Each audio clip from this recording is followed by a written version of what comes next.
This is the Merrill P-115 plunger for the Merrill models M2000 and WM2000. So we'll go ahead and get it out of the bag here.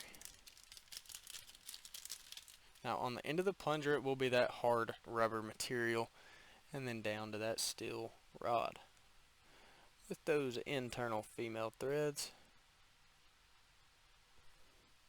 We'll go ahead and get a couple measurements, starting with a total length. I can see that measures just shy of 1.25 inches. And we can also get an outer diameter down here at the bottom. You can see that'll measure right at 1/2 inch. And then we can also measure just that rubber piece of the plunger, and that'll measure right at 3/4 inch. Yes, once again, this is the Merrill P-115 plunger.